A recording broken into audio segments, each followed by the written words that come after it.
Hey guys, I'm gonna post this game. It's not really anything special, but it's from my pod game. Well, it is special. It is the highest roll I've ever seen in my entire time playing this game. Like in other games too. Like this is quite literally the highest roll game I've ever seen. So I wanted to show you guys this. This is only 18 minutes, so it's gonna go really fast.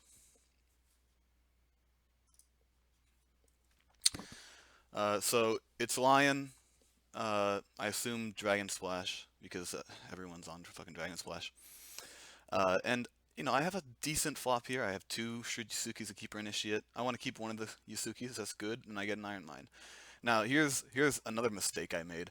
I was like, I want to see what the hubbub about Raise the Alarm is. I've given it multiple chances, and it's never impressed me. But I kind of the routes and the Finger of Jades are kind of flipping in and out of my deck right now. I'm trying to figure out what's best in those three slots. And I figured, what's a good, I can include a free card, military. Why not try it? So I remove it and I get two skirmishers, assassinate and reprieve, which is great. He flips Lionsbarred Poller, that broken ass Matsu Berserker, and then Keeper Initiate and this thing. He does what everyone would do. He buys a little guy and the Lion's Pride Brawler. I buy my Shujisuki, and then I decide to buy Borderlands Defender. The reason I did that is because Manicured Garden is sitting on my Iron Mine, and I know for a fact that he's going to Iron Mine. And then I top deck the same Raise the Alarm that I just threw back into the bin, and a talisman. So I'm like, hey, look at that. I can maybe I can do what everyone tells me that you do. You play talisman, and then you raise the alarm. That's what you do. That's how you get raise the alarm triggers.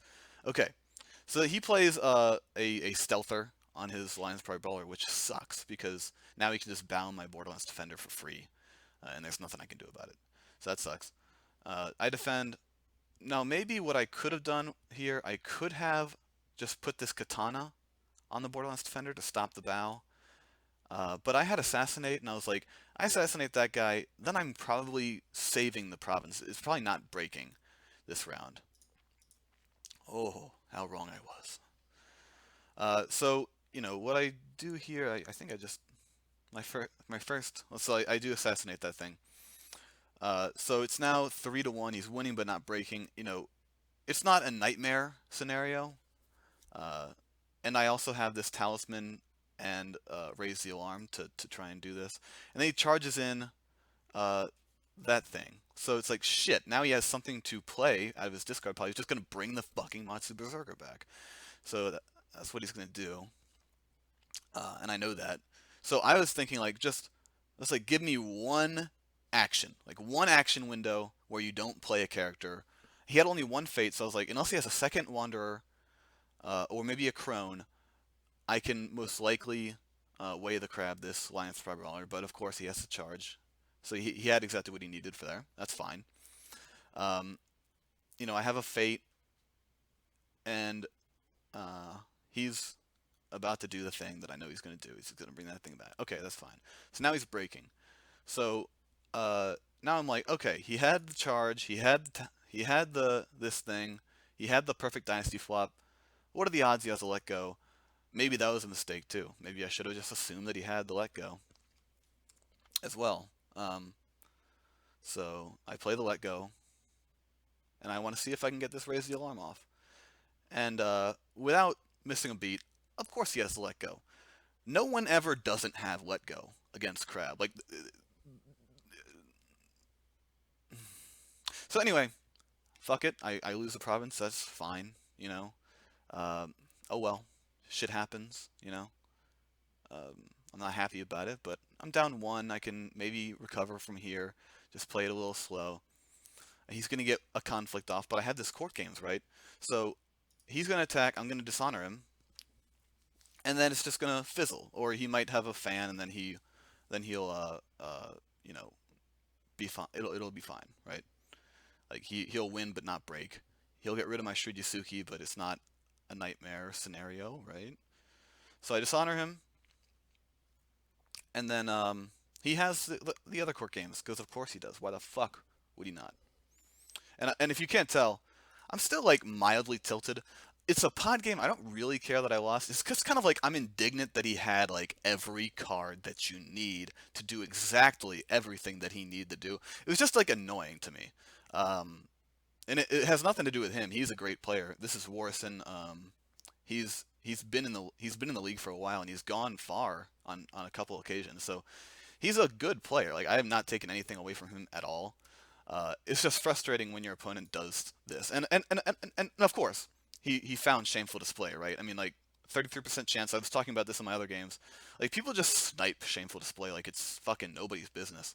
Uh, I understand people who talk about pilgrimage for that reason because it's harder to snipe pilgrimage. So anyway, and now look at this. I had base fate and I wanted some low-cost characters to try and stabilize my board. I lost two fucking provinces on turn one to shitty nonsense like a keeper initiate with a fan. Like, how does that work?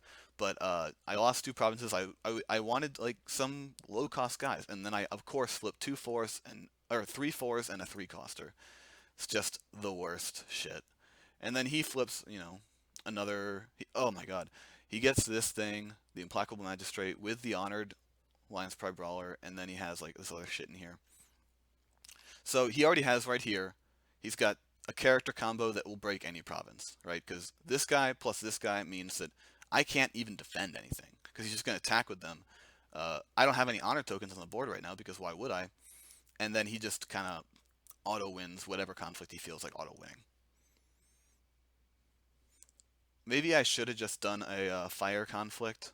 You know what? Now that I'm watching this back, that definitely should have been a fire conflict. Like I should have just stealthed one of these guys with a Hermit Skirmisher and then just did a fire conflict. It probably wouldn't have worked because he would just defend and then he'd probably win. Maybe he has a Miyamoto's Fury, or no, he wouldn't have that. Maybe he just defends with like a couple people and then he just wins. Uh, because that's how these things go. Also, testing one gauging customs. I know people like it. What am I supposed to do with it right now? Like this is not helpful at all. So yeah, the unfortunate part is that he's about to break the third province on turn two, and I don't actually have a say in it. Like this Implacable Magistrate makes it so that I don't even have a. There's not even a decision to make for me because I cannot even stop it. That's why I hate these magistrates so much. Like this one and then the Scorpion one and uh, when Phoenix was running the original Stronghold, the Phoenix one, where it's just like if the board state falls the way that is favorable to these little fucks, they just come in and break as many provinces as they want. So it's really irritating when this kind of card comes out, especially when you have an honor person. Um, Oof, it is fucking awful. So I don't even defend. What am I supposed to do? He's going to bow the Borderlands Defender again. For free. And again, I could probably put this katana on there, but what are the odds that he does not uh, like have some sort of military buff? You know what I mean? Like he's at five or he's at four right now. He just does this, and then he's already bowing her again. So it just felt pointless. Uh, so he breaks the third province in his third attack.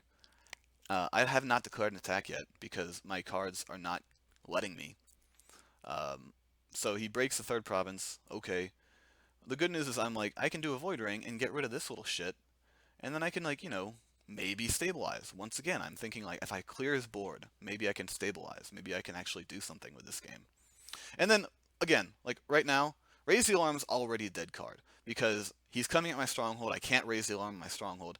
This card, from turn one, completely and utterly useless. I don't get why people like it at all. Like, at all. I don't understand at all why people like this card. So anyway, I just go Void, and I'm like, I'm gonna clear your board, and maybe next turn, some good shit will finally start happening for me, right? Like maybe something good will occur. Who's to say, right? Who's to say? So um, I do it, and I find Feast for Famine. Luckily, he didn't have like a katana or something like that. Then he could just like, oh, I take this fate and put it back on the LPB. That would have been truly unbreakably uh, overpowered. But then I would have just way the crabbed him to make him go away. So I had an out, but he didn't know that. So I'm glad that he didn't force me to do that because I wanted to avoid that that magistrate, but uh, ooh, if he did that, that would, ooh, that would have been awful. So now he attacks into my stronghold already on turn fucking 2, and I just defend. Whatever. I don't really have a say in it.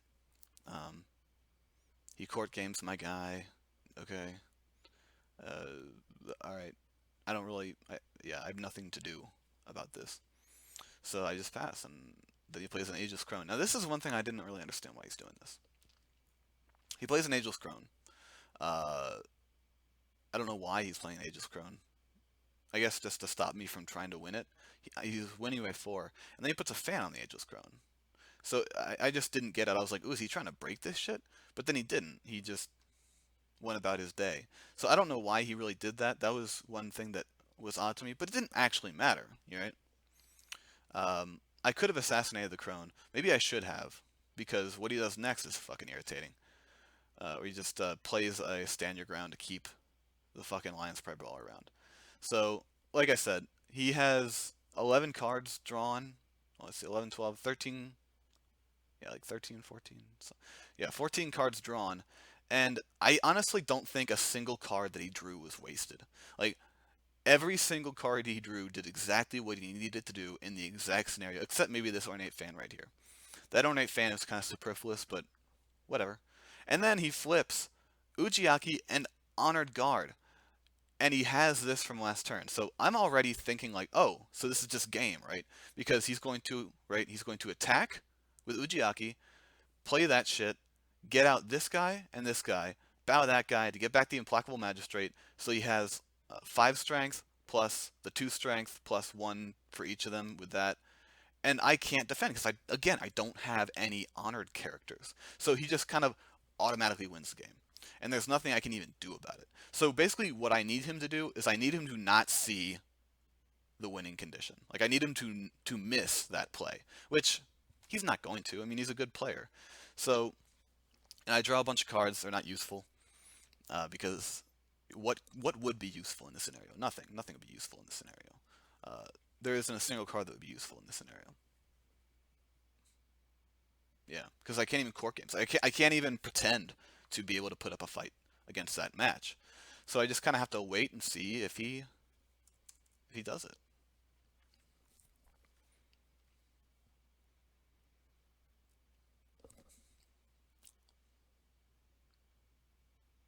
So it is a fire conflict. That's fine. I defend with everyone because why not? In the off chance that he does not see the game-winning play, if he misses lethal, as they say, then I can just do this. And then he takes Ujiaki's ability, gets the 2 characters I know he was going to get, and then he uses the character the way that I know he would, and then it's just 8-0, and he wins the game. And that, quite frankly, and I try not to be an exaggerating person. I try not to be like I don't like speaking in superlatives all that much. I know I do it.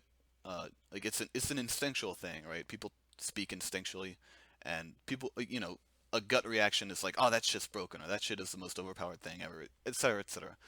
Uh, I don't think I'm being superlative or I'm exaggerating when I say that this was the highest roll in gaming history. In that I had no decisions to make. Like as a player, I witnessed the game. I was not a part of the game. His cards actually did all the work in a way that I have not actually seen before. I've never personally. This has never happened to me. Um, I've seen the Lion High roll. I've seen it. I've not. I'm not naive to the fact that Lion High rolls like no other clan in this game.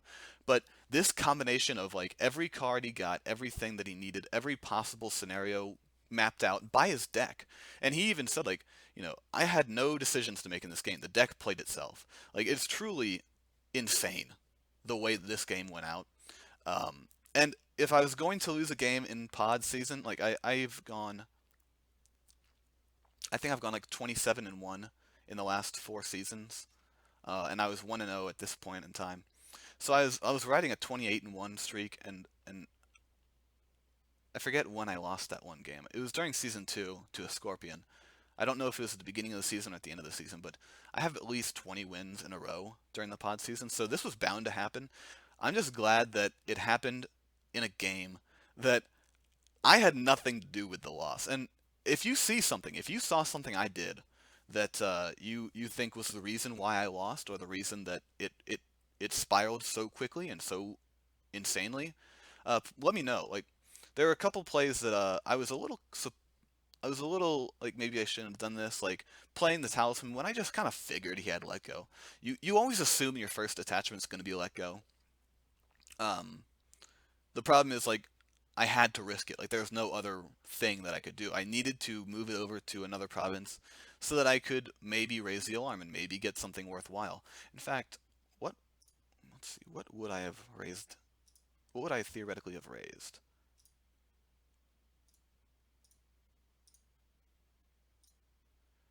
Like, I probably would go there. I think that was shameful. I think. So let's see what those two face down cards were.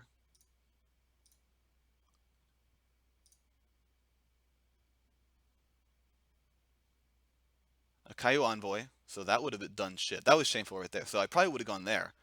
So I would have gotten a fucking Caillou Envoy. And then Shuichi was over here. So that just further makes me think Raise the Alarm is garbage. Because unless I intentionally went over here, I probably am just going to Shameful because I want to get that Honor Dishonor. Dishonor that guy. Um, you know, honor whatever I drew. Or even honor my courtier. Just to get like a +2 or +3 conflict ratio thing going on. So if I went there, I would have gotten a Caillou Envoy, one additional strength. The province still probably breaks. So it's just like Raise the Alarm is so fucking random and it's so unpredictable. And it's also very difficult to actually do. Like, that was a game where I had the cards I needed to do it, and because of Let Go, I still could not do it. So I stand by the fact that I think Raise the Alarm's a trash card. Like, I know Pablo and Pierre ran it in their decks that went well at Birmingham, but it's just like they probably were just happy to have a dead card in their hand that sometimes did something for them. And now that we are replacing Charge, you need to find some cards to put in your deck. I chose Route and Finger. They chose Raise the Alarm. That's fine.